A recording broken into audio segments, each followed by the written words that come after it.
Saludos, señoras y señores, y bienvenidos a una entrega más del Mundo por Montera, el canal más audaz para el público más inteligente. Hoy nos acompaña de nuevo nuestro queridísimo amigo don Juan Antonio Aguilar, director del Instituto Español de Geopolítica, estudioso de estrategia militar, política internacional y todas estas cuestiones que nos alegran los días y llenan nuestras horas vacías, ¿no? Con noticias interesantísimas que gracias a don Juan Antonio pues podemos entender siempre porque procede con esa capacidad didáctica que le caracteriza a descifrar todas estas cuestiones y llevárnoslas a nuestras casas. Juan Antonio, ¿qué tal? ¿Cómo estás? Bienvenido.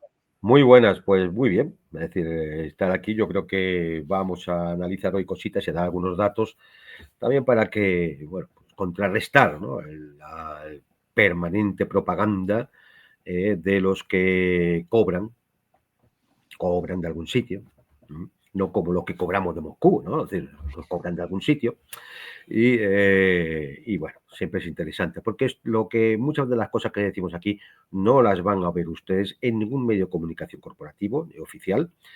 La pueden ver quizá en canales amigos, donde participamos todos y demás. Entonces, bueno, pues, y menos mal, ¿no? Porque existen esos canales, si no, pues Sin mal. duda, ¿Mm?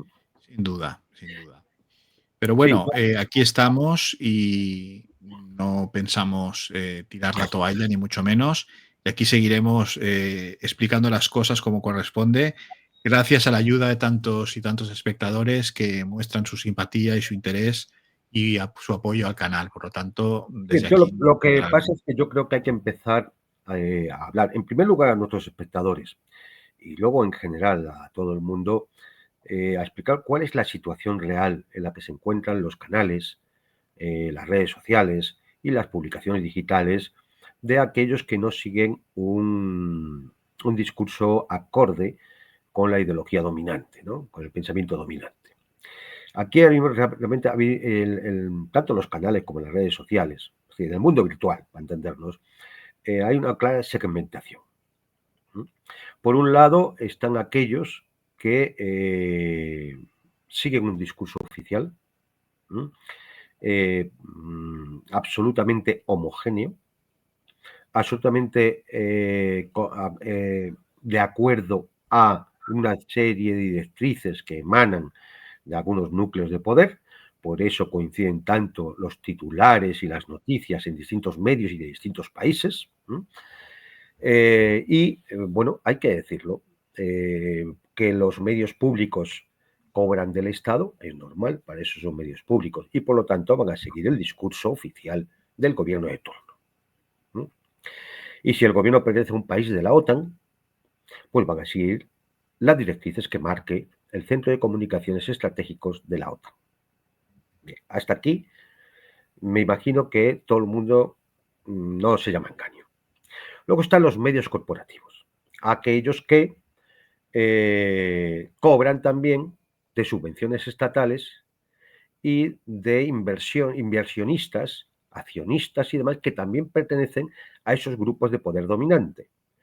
Y como el que paga manda, pues tampoco debe extrañar que efectivamente los medios corporativos, privados, medios de prensa, canales de televisión y emisoras de radio, también sigan al pie de la letra los discursos oficiales que emanan de los mismos centros de poder. Esto creo que ya no somos ingenuos, ¿no? Y también lo sabemos, y tampoco nos debe llamar engaño. Luego están toda una miríada de personajillos, sabandijillas y elementos de dudosa moralidad que circulan por las redes sociales y canales que también siguen perfectamente y de forma muy alineada estas directrices que se ven reflejadas en los medios públicos y en los medios corporativos. Bien, que nadie se llame a engaño. Estos señores cobran del mismo sitio que los medios oficiales y los medios corporativos. No sean ingenuos. No piensen que un canal que lleva el mamarracho de turno, que tiene 1 millón de seguidores, no piensen que es por su calidad, su capacidad de análisis, su capacidad de prospección ni su altura intelectual. Posiblemente ni el 1.000.000 de seguidores sea cierto, y lo que pueden tener por seguro es que cobran. Cobran de donde cobran, donde se pueden ustedes imaginar que cobran. Luego, además, como los que pagan tienen mucho dinero, utilizan miles y miles de bots, que son, por decirlo de alguna forma, cuentas falsas, que alimentan, presumiblemente alimentan también estos canales y estas cuentas en las redes sociales. Realmente son cuentas que no tienen a nadie detrás. Son absolutamente virtuales. No existen, pero dan la sensación que existen. Y bueno, pues sirve para facilitar la visualización y de alguna forma engordar, servir de amplificadores de estos canales que siguen las directrices de los poderes dominantes. ¿Vale?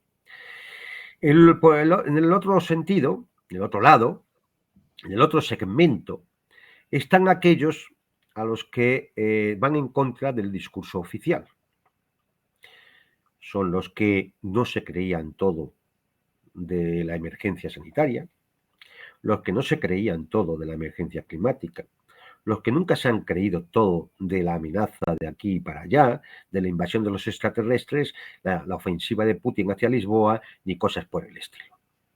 Entonces, es decir, aquellos que tienen una posición crítica y que les gusta ir a la raíz de los acontecimientos y por lo tanto no hacen seguidismo de las directrices oficiales que emanan de esos centros de poder que subvencionan a los medios públicos, a los corporativos y a las sabandijas que circulan por las redes.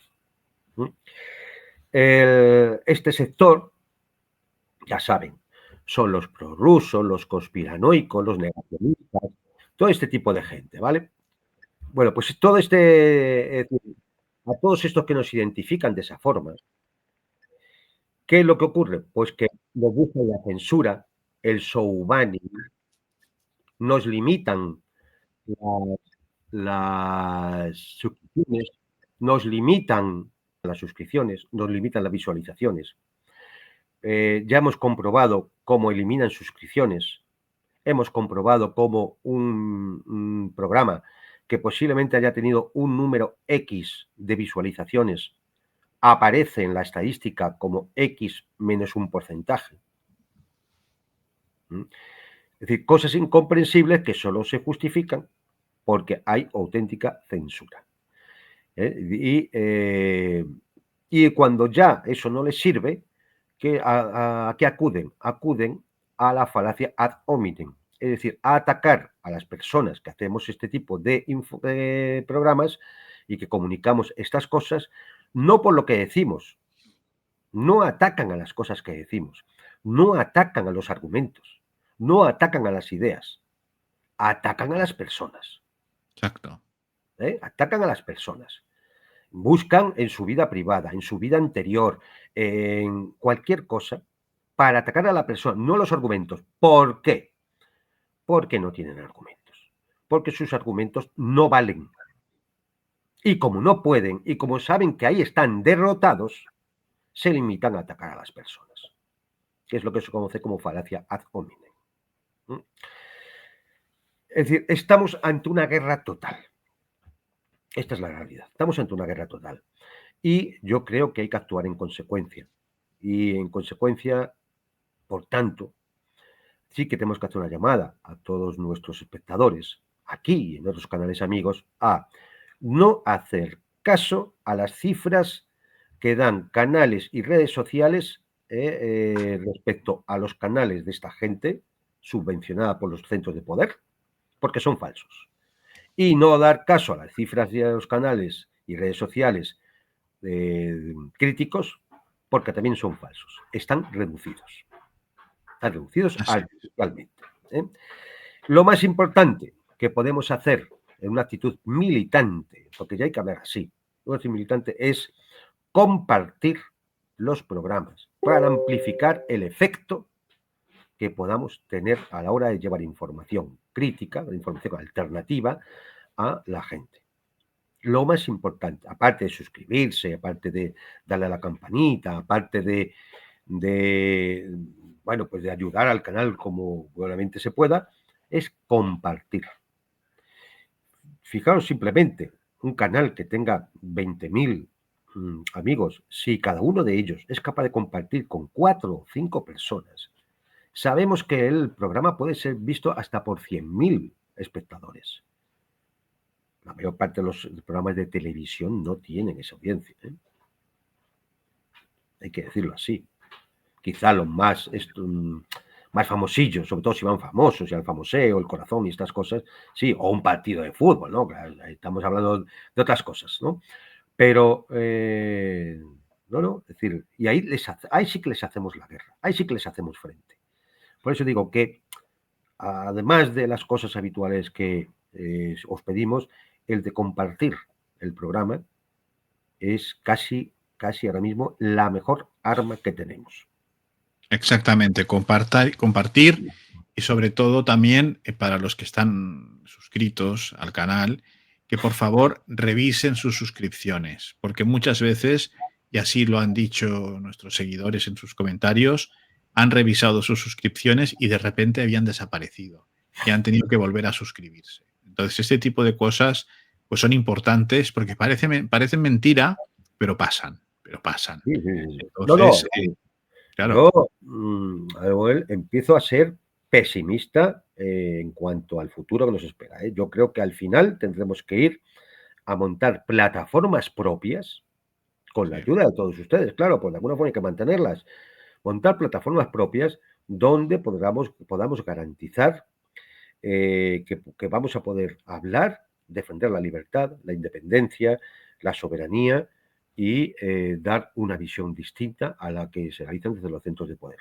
Todavía no ha llegado ese momento, pero me temo que al final llegará, ¿eh? Llegará porque lo estamos viendo. Estamos viendo que el camino que han tomado, un camino que se intensifica día a día, que no es una cuestión de ser más o menos conocido, que ocurre desde los canales más pequeños, más Nuevos, sí, sí, nuevos, sí, y demás, hasta los de personas ya que tienen mucho más tiempo y son más famosas.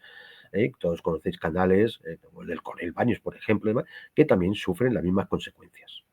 Entonces, estamos ante esto.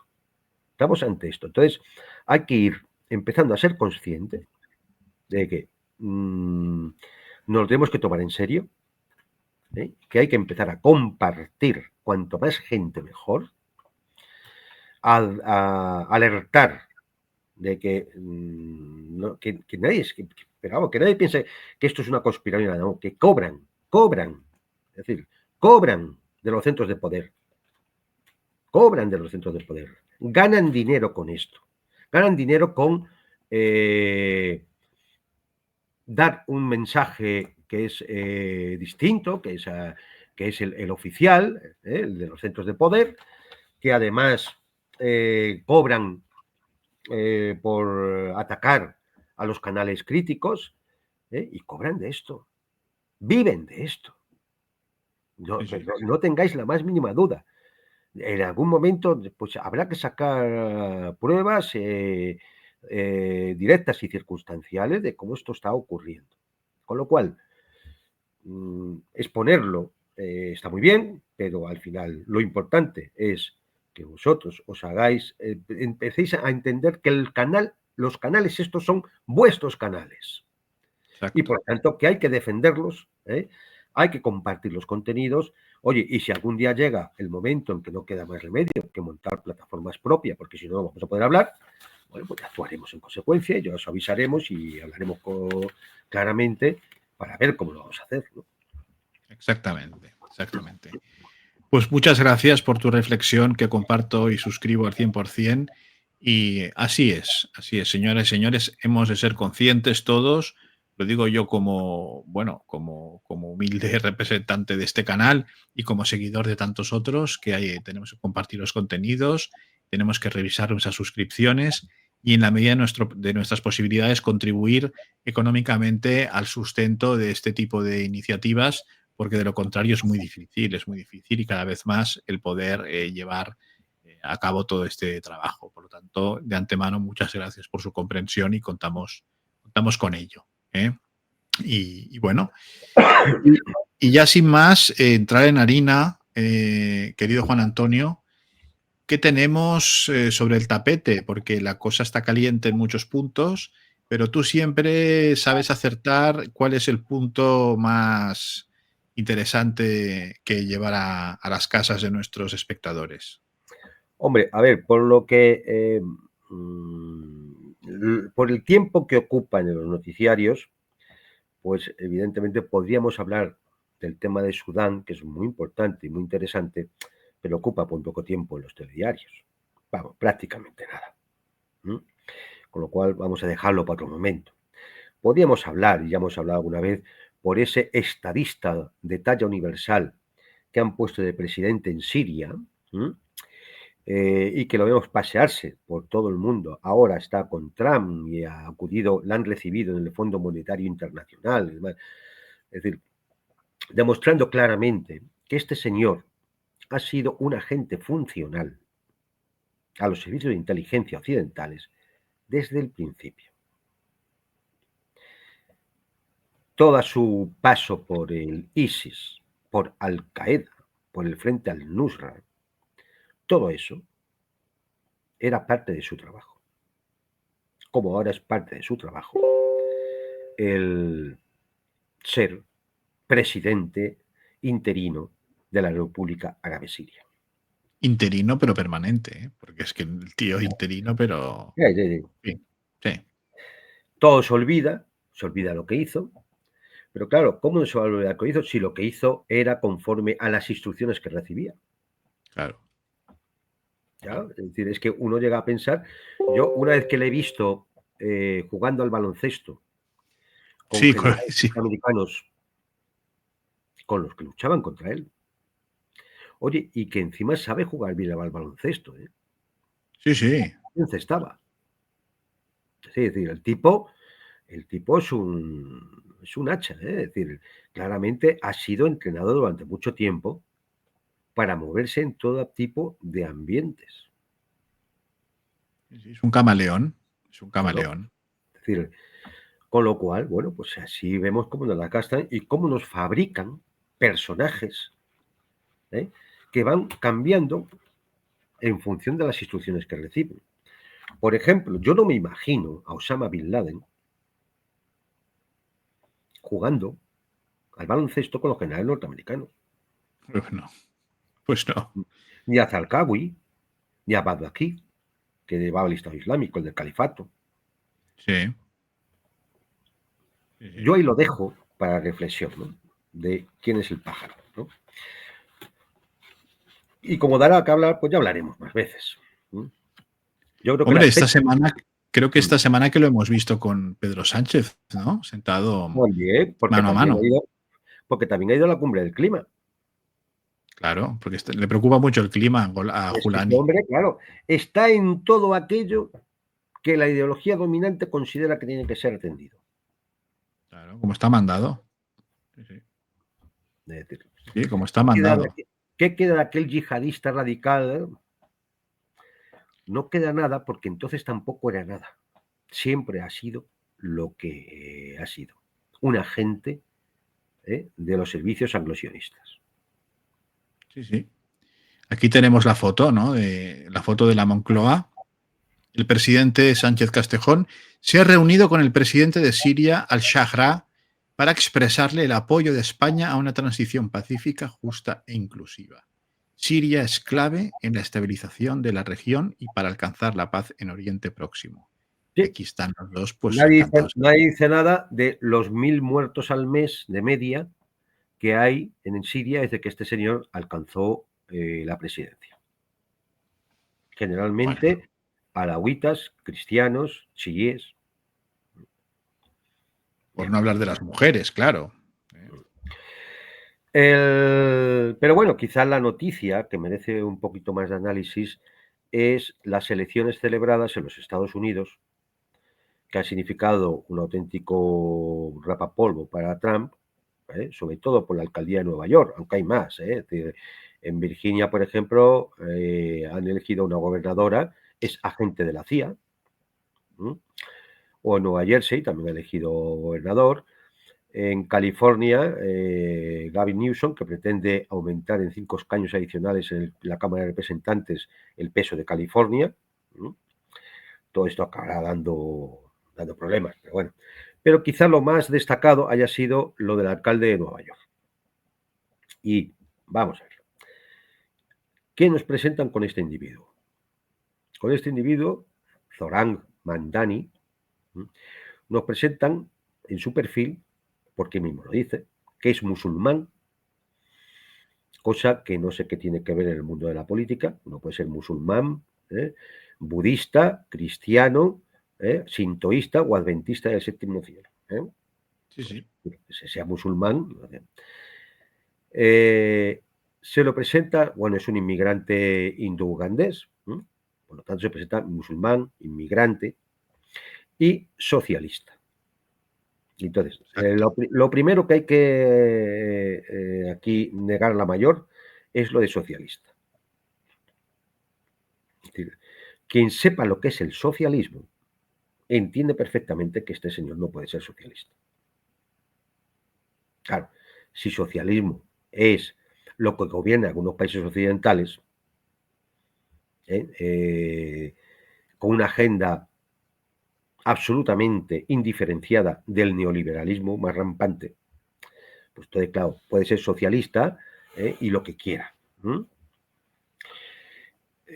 Claro, esto quizá viene muy bien para la propaganda más derechista del entorno de Trump de llamarle comunista. Ni es socialista, ni es comunista, ni puede serlo. Ni puede serlo. Él, bueno, se ha presentado con un programa, típico programa de gasto, que no, a ver, no lo quiero criticar por eso, sino simplemente que es un programa de gasto. Y claro, cuando es un programa de gasto es que alguien te tiene que dar el dinero. Es decir, la congelación de alquileres, el transporte gratuito, el aumento de los salarios, las guarderías accesibles. Y se ha presentado como musulmán y como socialista, se ha presentado con que es un antisionista, acusando a Israel de genocidio y buscando una ruptura con el Estado sionista, ¿no? Bueno, esto es cómo se presenta, ¿no? Luego, realmente, si uno va a mirar, pues las cosas no son tan sencillas, ¿no? Llamarle socialista es que es un chiste que se cuenta solo.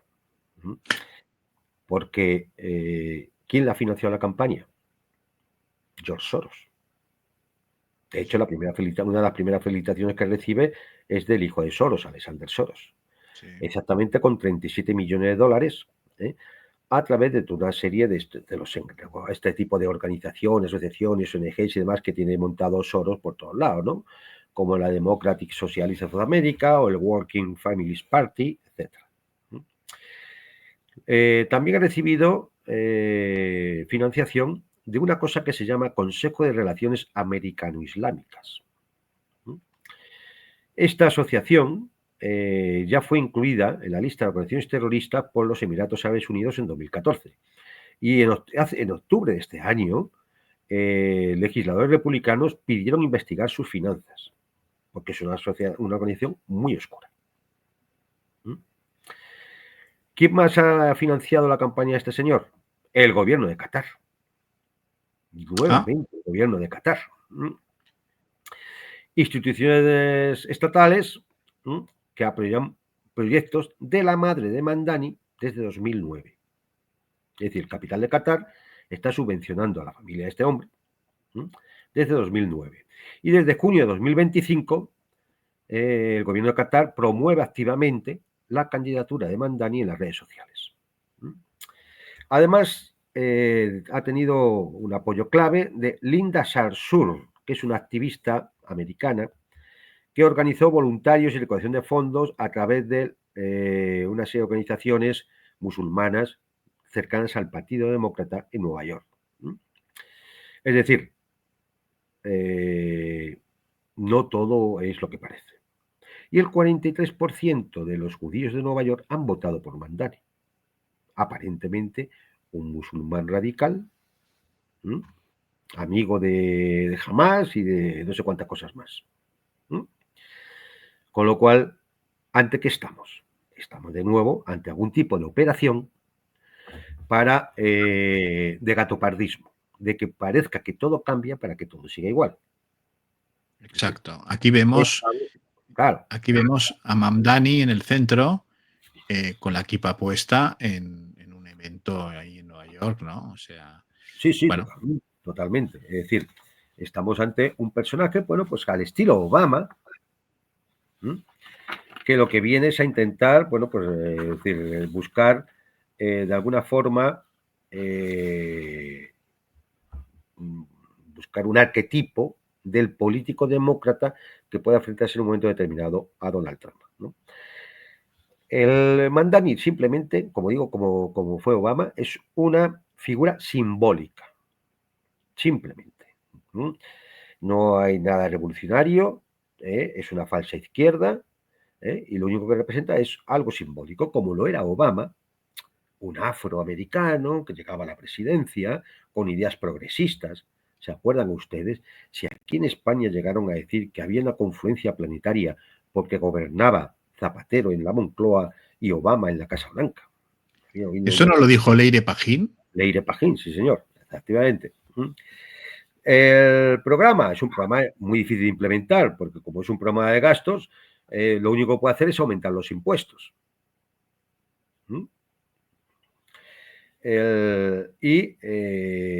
Bueno, pues en el fondo, lo que él expone no es más que una especie de descolonización sentimental.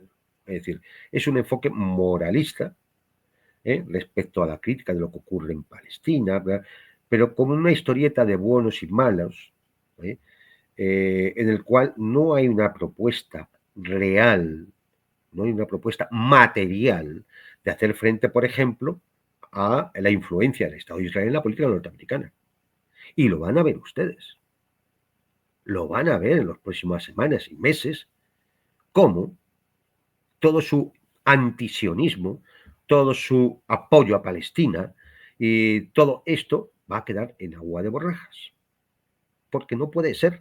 Porque quien le está manteniendo y quien le está pagando son justamente aquellos que quieren mantener el status quo, incluido el gobierno de Qatar, que es el principal gobierno que impulsó acuerdos con Israel, los acuerdos de Abraham y demás, y que está metido en el tema del plan para Gaza, el famoso plan de paz para Gaza que ya alguna vez hemos comentado, etcétera, etcétera. Qatar, Juan Antonio, se ha convertido en una suerte de puerto franco para todo tipo de trapisondas. Es como una Sí. especie Lo de... fue siempre, Siempre lo ha sido, ¿no? No es nuevo esto. Vamos a ver, aquí hay que entender y había que irse a cosas antiguas, ¿no? Jamás es una organización cercana a los hermanos musulmanes que en su día fue estimulada por Israel, es decir, financiada por Israel, impulsada por Israel, para que le hiciera frente y dividir a la Organización para la Liberación de Palestina. Yo escuché unas declaraciones del ex primer ministro israelí Ehud Barak reconociendo esto, diciendo Claro. que efectivamente lo habían pagado ellos. Y la A través cúpula de de... Hamas siempre estuvo en Qatar. La financiación de Hamas siempre estuvo en Qatar. Ya sé que ustedes habrán escuchado 1000 veces la estupidez propia del indigente intelectual de turno que cobra que hemos comentado antes, de que jamás la financiaba Irán.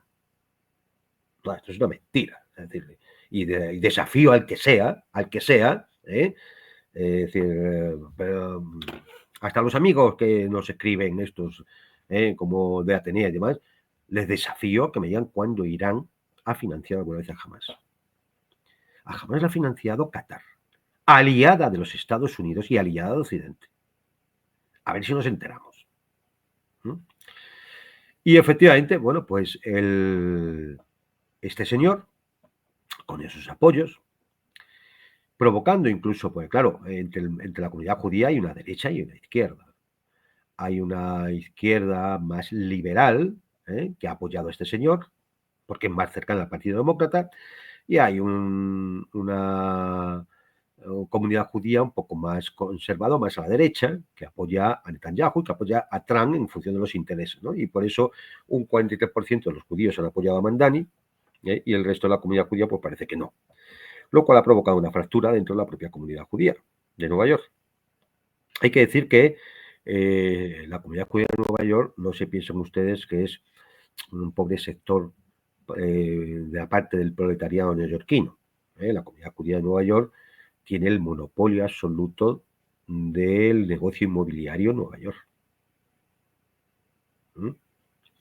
Y hombre, cualquiera que no hace falta conocer Nueva York, que haya visto fotos de Nueva York, pues se pueden imaginar lo que es el negocio inmobiliario en Nueva York. Sí, sí. Porque no son edificios, no son casitas bajas y edificios de 2 plantas. Bien, pues claro, dicho esto, también hay que dar a la otra parte.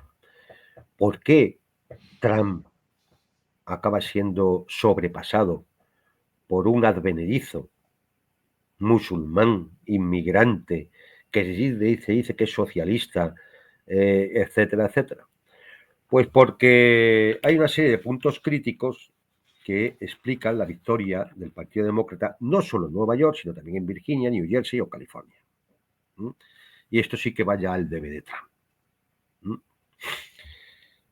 En primer lugar, porque está el tema de Palestina. Y ahí los demócratas no son tontos, se han percatado, conocen las encuestas en las que la mayor parte de la población norteamericana, sobre todo en la gente joven, no soporta más las acciones de un Estado terrorista y genocida como el de Israel y el gobierno de Netanyahu. Esto Trump lo tendría que ver. Trump lo tendría que ver. Él se ha dedicado a apoyar a esos sectores sionistas que buscaban la represión, la expulsión de estudiantes de las universidades, etcétera, etcétera, porque protestaban por lo que estaba ocurriendo en Palestina, mientras que este señor se presenta con un discurso a la contra. ¿Qué pensaba? ¿Qué pensaba Trump? Como él piensa que siempre tiene razón, que es el más listo, guapo y rico del mundo, que él acaba con las guerras así, que se merece el premio Nobel de la Paz y que le den el premio grande en Masterchef y estas cosas, bueno, pues tiene esto. Hombre, se está construyendo un palacio que riete de Versalles, ¿eh? Claro, está construyendo al lado de la Casa Blanca una sala de baile para que él haga el movimiento ese que él hace. Para bailar el rigodón como en los antiguos palacios, ¿no? Sí. Entonces, bueno. Luego, además, claro, hay un sector muy grande de los votantes que están muy defraudados con Trump. Primero, por el asunto de las guerras. Primero, porque dice que ha parado una serie de guerras que ni las ha parado o ni existían.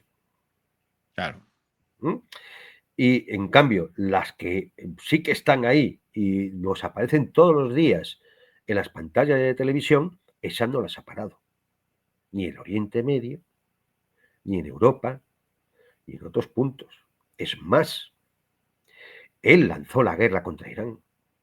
Ha reconocido que incluso el ataque originario del Estado de Israel contra Irán, él estaba desde el principio del tema. No puede ser el premio Nobel de la Paz en la vida. Pero es que además amenaza a México, amenaza a Venezuela, amenaza a Colombia y amenazan a todo el mundo con guerras. Y esto, mucha gente que votó a Trump era precisamente para que se acabaran con las guerras eternas. Luego es un mentiroso de tomo y lomo, porque es que miente a todas horas. Yo creo que muchas veces miente porque como no sabe lo que dice, se lo inventa. Y entonces, pues suelta eso de no, vamos a iniciar pruebas nucleares para estar al mismo nivel que Rusia y China. Oiga, Rusia y China, ¿desde cuándo llevan haciendo pruebas nucleares? Si las últimas pruebas nucleares fueron en los años 90 y después ya se firmó el Tratado de Prohibición de Pruebas Nucleares en el año 96. Lo que han hecho ha sido probar misiles y cosas, pero no. Nadie ha hecho una prueba nuclear, porque una prueba nuclear no lanzar un misil, no hacer de prueba, no. Una prueba nuclear es hacer estallar, detonar una bomba atómica o en la atmósfera, o en la superficie, o bajo tierra. Eso es hacer una prueba nuclear. ¿Cuándo se han hecho? No, es mentira. Quizá tal es que ni lo sepa y se le ocurre y lo suelta, sí, pero claro, quien tiene un poco de conocimiento se da cuenta que está mintiendo. Luego, el cierre del gobierno. El cierre del gobierno es importante, por supuesto, porque paraliza la administración del país. Claro, es lógico, ¿no? Pero tiene un efecto mayor. Y es que al paralizar la administración del país, quedan en evidencia las costuras. Y entonces todo el mundo se entera más o menos de que 42 millones de norteamericanos necesitan vales de comida. Porque si no, no comen. ¿No? Y que no llegan los famosos cheques, ¿no? Los Claro. famosos cheques. Y que te das cuenta de que, bueno, pues los militares norteamericanos tienen que hacer cola para recoger bolsas de comida. Es decir, que se ve que el sueldo no les llega para mucho, ni siquiera para aguantar 5 semanas sin cobrar. ¿Mm? Ya no quiero decir nada de empezar a cancelar vuelos, cancelar aeropuertos y demás, porque es un caos de administración. Porque está parada. Porque está parada. A esto, usted le suman una inflación que sigue comiéndose los ahorros de la clase media, fundamentalmente, y de los más pobres. Porque a los súper ricos, a estos que han apoyado a Mandani, a esto le da igual el 3% de inflación. El 3% del IPC, que en el fondo, si vamos a los productos básicos, estamos hablando del 15%. Es una bestialidad. Aumenta el desempleo. Aumenta el desempleo. Los salarios siguen. Bueno, pues fíjate, cuando dice Mandani que va a intentar subir el salario mínimo a $30 por hora, es decir, ahí nos dice poco, bueno, pues cómo está el tema salarial, ¿no? Porque a la gente no le llega. Por eso hay 42 millones de personas que necesitan vales de comida para final de mes, porque si no, no comen. Y a esto se le suma que la política de aranceles es un fracaso. Y de hecho, en algunos aspectos se ha hecho hasta el ridículo. Que la deuda sigue desorbitada a más de 38 billones de dólares, pues el panorama no es muy bueno. Claro, hay un gran sector del MAGA, del movimiento MAGA, que es el que ha apoyado fundamentalmente a Donald Trump, que está muy decepcionado, muy deprimido. Entiende que Trump ha caído claramente bajo las garras de los lobbies sionistas y neocons y por tanto ha traicionado sus bases. promesas electorales y por tanto sus bases, y nos encontramos con un gran abstencionismo. Que tener en cuenta, por ejemplo, que en Nueva York ha votado el 20% del censo. El 20%. Y bueno, pues eso explica por qué el señor Trump poco a poco se va acabando su tumba política a un año de las elecciones de medio término. Si esto no lo remonta en un año, Trump va a ser un pato cojo, donde no va a poder sacar adelante una sola ley porque el Senado y la Cámara de Representantes estarán en manos de los demócratas. Y querido Juan Antonio, a lo mejor lo que te voy a decir es una butad, pero es lo que se me ocurre. Hemos visto a Mamdani con la kipá, hemos visto a Mamdani apoyado por Soros y felicitado por su hijo, el inefable Alexander Soros, que es un gran filántropo y un gran amante de la humanidad. ¿Podríamos decir que aquí hay como entre Mamdani y Trump una pelea entre dos facciones del sionismo? Es decir, el sionismo, Sí, claro. el sionismo sorosiano y el sionismo, digamos, Netanyahu y compañía. Exactamente. Es decir, hay un sionismo más neocons, que sería Sí. Netanyahu, o por lo menos la línea de los que apoyan a Netanyahu, Anderson y toda esta gente, y un sionismo liberal, que sería el que representaría a Soros y algunos de estos elementos, ¿no? Evidentemente, esto es una lucha interna dentro de la élite, ¿no? Por eso digo que nadie se deje engañar con que este señor es un socialista.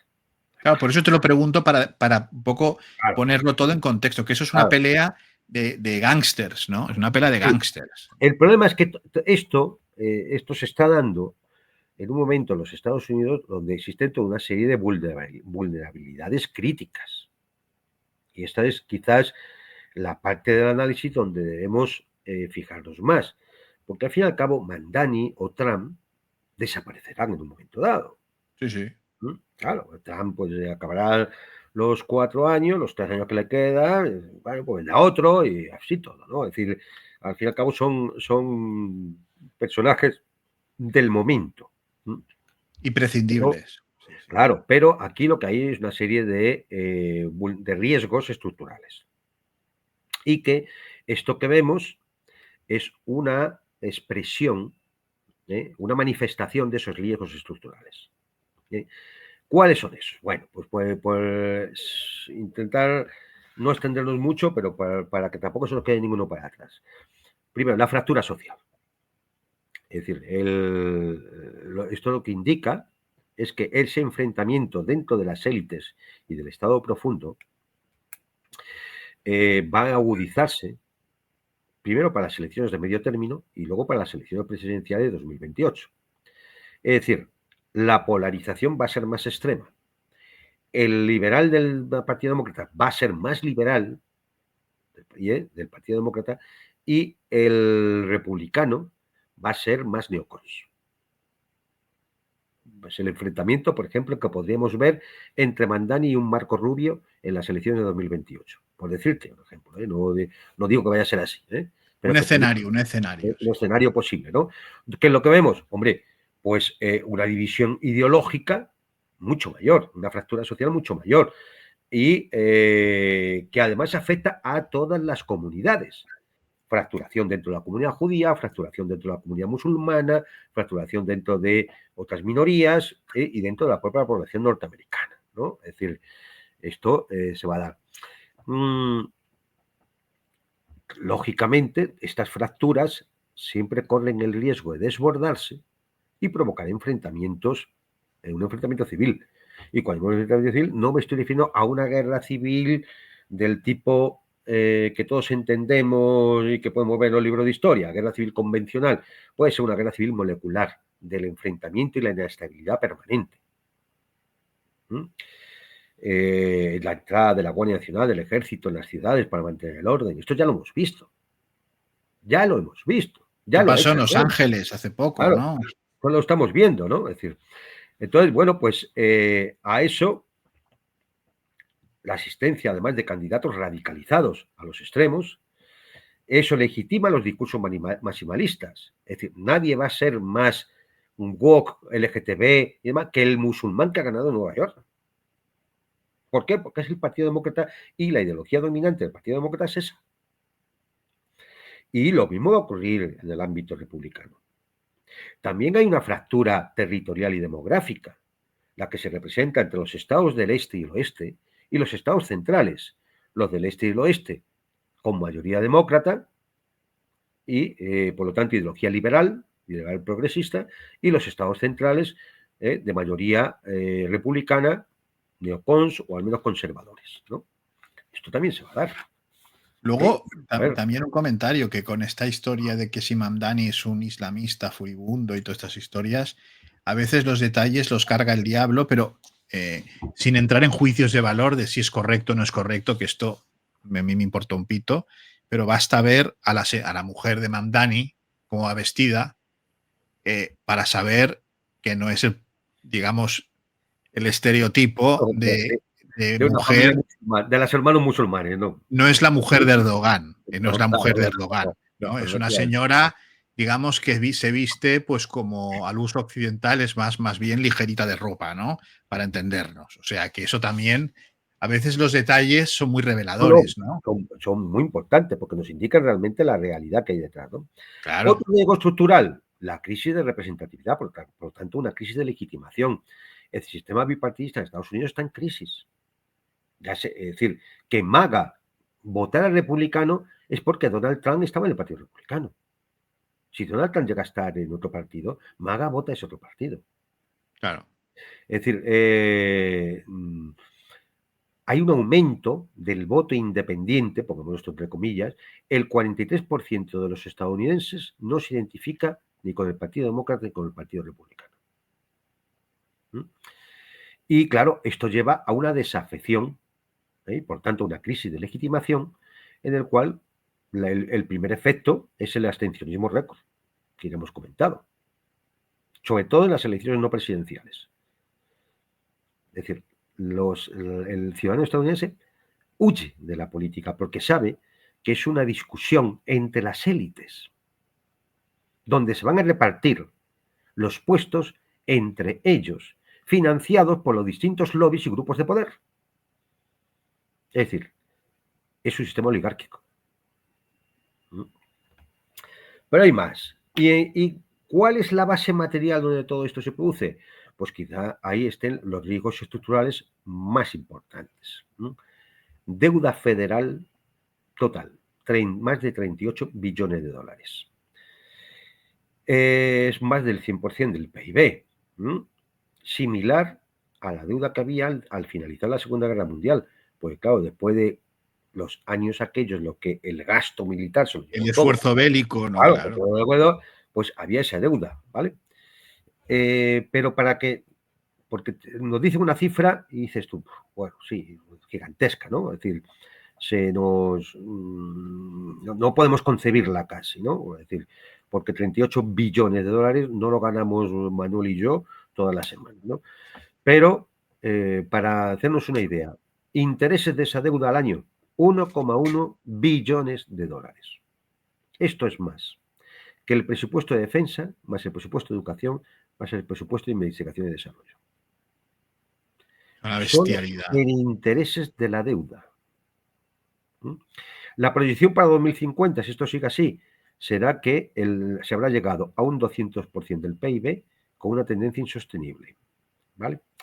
Para reducir esa deuda, tendría que haber un crecimiento del 3,2% anual sobre la inflación. Si la inflación está ahora mismo en el 3, tendría que tener un crecimiento anual del 6 y pico por ciento durante 30 años.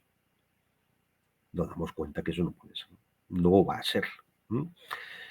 Cuando las proyecciones que realizan los economistas norteamericanos es que a lo más que se llegará sería al 1,6%, es decir, la mitad de lo que se requeriría. Pero es que fíjate, cuando hablamos de 1,1 billones de intereses de la deuda, hay que preguntar, ¿y a quién se le pagan ese 1,1 billones de intereses? La gran pregunta, la gran pregunta. Bien, pues el 75% de ese 1,1 billones, es decir, más de 800.000 millones de dólares, sale de las arcas estadounidenses a China y otros tenedores de deuda. O sea, claro, es decir, por eso cuando dice que le van a poner un 10% de aranceles a Xi Jinping, pues Xi Jinping, yo me imagino que las risotadas en chino deben ser de cuidado.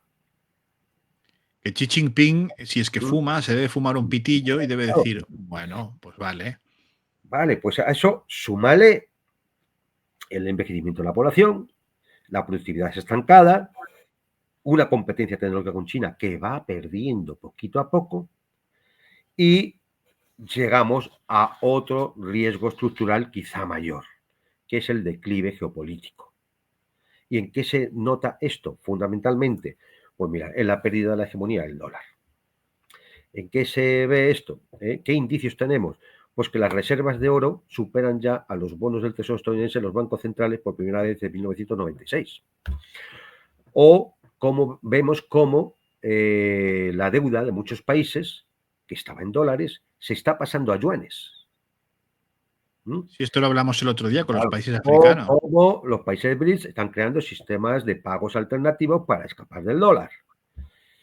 Y entonces, claro, es decir, pues no sé, más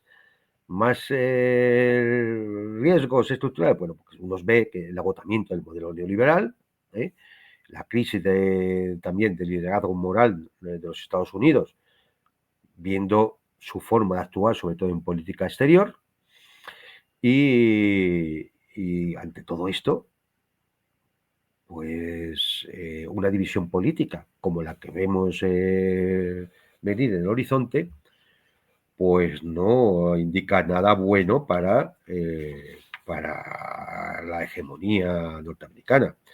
Hay un paralelismo que se puede hacer, por ejemplo, con el Imperio Británico. El Imperio Británico en 1900, que es cuando empezó a decaer claramente, ¿sí?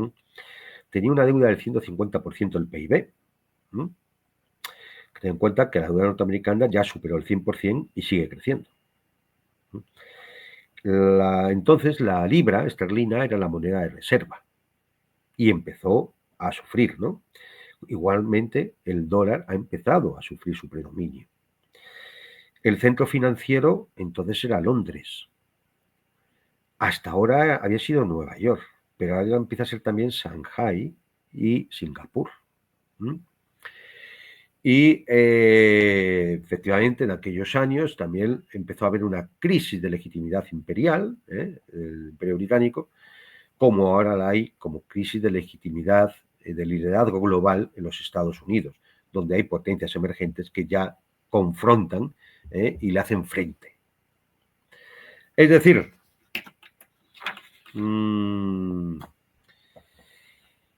que la victoria demócrata efectivamente refleja un rechazo a Trump, que esto ocurre dentro de unos Estados Unidos en medio de una crisis sistémica, tanto política, económica como social, que Mandami no es más que un síntoma de que la gente busca un cambio de algún tipo porque sabe que las cosas no van bien. Se le presentan entonces soluciones populistas o maximalistas, con lo cual van a polarizar la política, y el escenario de futuro entonces es muy incierto, donde puede ocurrir cualquier cosa. Bueno, pues la suerte está echada, es decir, yo creo que el tema que planteas es grave y además que a ver qué hacen también a nivel internacional los Estados Unidos para poder salir de este brete en el que están metidos, ¿no? Porque cuando el imperio a nivel económico está, digamos, en un momento tan crítico, ¿no? En el que su moneda empieza a decaer, entonces yo creo que la peligrosidad aumenta, ¿no? A la hora de intervenir en otros países, etcétera, etcétera, ¿no? Claro, aquí el gran peligro es que para superar esta situación, pues a las élites norteamericanas se le ocurra que a lo mejor para reactivar la economía y unir el país, pues quizá lo más adecuado sea iniciar una guerra. Claro, es que es eso. Una Es guerra eso. aquí y allá. Y cuanto más gorda, mejor. Claro, claro. Entonces, ese es el gran peligro, el cual nos afecta a todos, sobre todo a los que hacemos seguidismo absoluto de la política norteamericana, porque no tenemos ni soberanía, ni libertad, ni independencia. Así es, así es. Hablando de guerras y antes de terminar el programa de hoy, me gustaría preguntarte por cómo ves el tema de Venezuela. Es decir, ¿crees que finalmente se van a atrever, van a hacer alguna cosa o va a seguir siendo una especie de, no sé, de situación tensa que no acaba de... ¿Cómo lo ves? No lo sé, yo en estos momentos veo que tardan demasiado en tomar una decisión. Exacto. Cada día que pasa es peor. No solo porque la sorpresa ya no la vas a tener. Claro. A lo mejor en los primeros momentos incluso podías haber utilizado la sorpresa para hacer un ataque quirúrgico, ¿no? No ningún tipo de invasión ni de desembarco, porque eso no tienen capacidad ahora mismo. Las fuerzas desplegadas en el Caribe no hay capacidad para iniciar una invasión. Pero sí, bueno, pues ataque a instalaciones críticas, centros de gobierno y bases militares, ¿no? Pero claro, también es verdad que a medida que va pasando el tiempo, las Fuerzas Armadas bolivarianas van tomando sus medidas. Yo estoy completamente convencido de que ya han desplegado sistemas de defensa antiaérea, radares y demás en distintos puntos, y donde a lo mejor antes hubieran necesitado lanzar 58 Tomahawks para determinados objetivos, les costaría lanzar cientos de Tomahawk porque si no, no alcanzarán todos los objetivos. Y además Venezuela, si no recuerdo mal, ha hablado con Rusia también al respecto, ¿no? Sabemos que eso iba a decirte, que además está llegando sistemas de guerra electrónica y de armamento antiaéreo de Rusia y de China. De hecho, de Rusia han llegado misiles Buk, sistemas antiaéreos Pantsir y S-300. Sistemas electrónicos, también de China han llegado sistemas de guerra electrónica, pero sobre todo yo creo que lo más importante es que exista la decisión de resistir y además hacerlo bajo un esquema de guerra asimétrica. Es evidente que Venezuela o Colombia, pobrecitas mías, no tienen la capacidad de poderse enfrentar a la primera potencia militar del mundo. Eso es evidente. Luego tú no puedes plantearte una guerra convencional contra estos ejércitos. Tienes que plantear un tipo de guerra asimétrica. En Venezuela, además, en la Academia Militar Venezolana tuvieron como uno de sus profesores, que además dejó un libro allí de manual militar sobre la guerra asimétrica, que es Jorge Bestringe. Sí, esto lo tenía. Sí, y esto es importante porque el espectador tiene que entender una cosa: en la guerra asimétrica no se trata de vencer, se trata de que el enemigo no gane. De resistir. Claro, se trata de que el enemigo no gane. De tal manera que si tú logras resistir hasta el punto de que el enemigo se agote y no logre sus objetivos, porque no gana si no logra sus objetivos. Claro. No hay que pensar como los tontos de las televisiones o los de Hollywood, ¿no? Que si han ocupado tantos territorios que van ganando. No. Es decir, una campaña militar se gana si consigue los objetivos militares. Si no, da igual, has perdido. Entonces, la guerra asimétrica se trata de que el enemigo no gane, es decir, no consiga sus objetivos. Entonces, vamos, es decir, yo en este sentido, yo creo que ni la dirigencia venezolana estará en el Palacio de Miraflores esperando a que le caiga un misil que manden los norteamericanos ni nada por el estilo. Ahora Claro. mismo ya habrán establecido todo un plan de contingencia ante unos posibles ataques. Con lo cual, ¿por qué se retrasa tanto ese posible ataque? Pues porque igual no lo tienen tan claro, igual han pensado en los riesgos que podría traer, igual piensan que se pueden acabar empantanando allí y no conseguir esos objetivos militares, con lo cual estaríamos ante otra nueva derrota, que es lo que pasó en Afganistán. Claro. No es que los talibanes fueran superiores al ejército norteamericano, sino que fue imposible conseguir los objetivos. Con lo cual, al final, ¿qué tuvo que pasar? Pues que echaron a correr y se fueron de allí. Claro. Largaron. Entonces, claro, yo creo que cada día que pasa, la situación se vuelve más difícil. Lo que a mí no me entra en la cabeza, quiénes son los genios en el Pentágono y en el Departamento de Defensa que han hecho todo este despliegue. ¿Para qué? Para atacar a 6 lanchas que llevaban a unos camellos de tercera, a 2 pescadores, a una... Es que, decir, a ver, ¿esto quién lo ha Para pensado? parir un ratón, ¿no? Para parir un ratón. ¿Esto quién lo ha pensado? Claro, Narco Rubio. ¿Lo ha pensado Narco Rubio? Porque tiene una manía especial ahí con el tema de Venezuela y de Cuba. ¿Quién lo ha pensado esto? Peter Hegseth, que a lo que se ha dedicado en los últimos tiempos es hacer una purga en el Pentágono. Tremenda, es decir, ojo, es decir, que tengo por aquí datos del personaje y se ha cargado a... Bueno, pues presidente del Estado Mayor Conjunto, jefe de operaciones navales, al subjefe de Estado Mayor de la Fuerza Aérea, al comandante de la Guardia Costera, al comandante del Mando de Guerra Naval Especial, al jefe de la Reserva Naval, al director de inteligencia del Departamento de Guerra, al director de la NSA y comandante del Comando Cibernético, al comandante del Comando Sur. Todo esto se los ha cargado entre febrero y octubre el señor Peter Hegseth. ¿Esto qué me indica? Hombre, pues que en el Pentágono hay un caos ahora mismo de muchísimo cuidado. Claro. Y que todo el mundo tiene que estar poniendo ese perfil porque en cualquier movimiento sales fuera. De hecho, el jefe del Comando Sur, por el asunto del tema de la posible intervención en Venezuela, pidió que le quitaran, porque no estaba de acuerdo. Porque, a ver, que nadie se me engañe, independientemente de que vayan las lanchitas, son asesinatos extrajudiciales. Porque traficar con droga, vamos a suponer que son traficantes de droga, que no han presentado ninguna prueba, pero vamos a suponerlo, traficar con droga es un delito contra la salud, es un delito civil. Tú lo que tienes que hacer es detenerle, juzgarle y le metes en la cárcel. Pero si tú lo que te dedicas es a bombardear en aguas internacionales, es decir, fuera de tu jurisdicción, en aguas internacionales, a una canoa donde van 3 tipos que tú no sabes qué son ni qué llevan en la canoa y les lanzas un misil, allí no queda nada, no presentas ninguna prueba ni precedente. Entonces, ¿de qué estamos hablando? Bueno, imagínate que España hiciera eso en el estrecho de Gibraltar. Bueno, fíjate, la que se estaría Imagínate. montando aquí. Si cada cayuco que apareciera cerca de Canarias le tiráramos un misil. Cayuco, Zodiac, llámalo como quieras. O sea, Claro. todo. Un Imagínate bombazo. que le estuviéramos tirando bombas. Todo el mundo diría, pero qué barbaridad es esta, ¿no? Claro, Sí, es que sí. es así. Es decir, si usted piensa que en tal canoa van unos traficantes, a ver, uno ve las canoas y de ahí no van toneladas, ¿eh?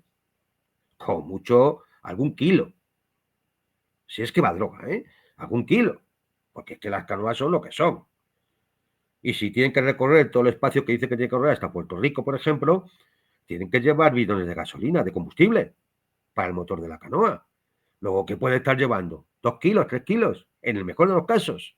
La ganancia es, vamos, Vamos a ver, es alucinante, ¿no? decir, no estamos hablando de un barco que no, llevaba 5 toneladas de... Bueno, estamos hablando de unas canoas que no tienen justificación ninguna. Entonces, a medida que vemos que todo ese despliegue se está limitando a unas canoas, que no todas salen de Venezuela, que se han atacado algunas que salen de Colombia, algunas en el Atlántico, otras en el Pacífico, sí, que van y se sigue sin tomar una decisión sobre lo que hay que hacer. Yo creo que esto se puede acabar agotando en sí mismo. Claro. Cada vez y cada día que pasa, peor. Que al final realicen algún tipo de ataque quirúrgico ya para salvar la cara, porque es que ya lo que queda ya es salvar la cara. No lo sé, pero sería a costa también de que la imagen de los Estados Unidos en gran parte de América pues quede todavía mucho más deteriorada. Aquí, ¿cuál es el aspecto crítico y a mí el que más me enfada? Porque que el gringo haga lo que hace va de suyo. Solo hay que tirar de la historia, desde el comenzó la doctrina Monroe, y vemos lo que vemos siempre. Lo que no va de suyo, lo que es inconsentible, es que haya gobiernos hispanoamericanos dispuestos a apoyar la agresión contra países hermanos, sea Colombia, sea Venezuela, sea quien sea. Me refiero a Ecuador, o al gobierno de Perú, o al gobierno de Costa Argentina. Rica, República Dominicana, Argentina. Eso es lo que no es consentible. Eso es lo que no es consentible. Entonces, claro, cuando a veces nos ponemos puristas, ¿no? Por el tema de, bueno, las cosas del Imperio Español, que es verdad, y todas esas cosas, y no aguantamos esto y estamos dispuestos a apoyar al colonialista del norte que bombardea a nuestros hermanos, Sí. eso no es de recibo. No es de recibo. Bueno, hablando del Imperio Español, ya para terminar, las imágenes que han sido lamentables y que demuestran mucho la catadura personal de la persona, bueno, de quien preside México actualmente, es la recepción que le ha hecho a Macron, ¿no? Como si fuera Francia el país más amigo de México de toda la vida, cuando creo que le ha declarado la guerra 2 veces a México, ¿no? O sea, Francia. Sí.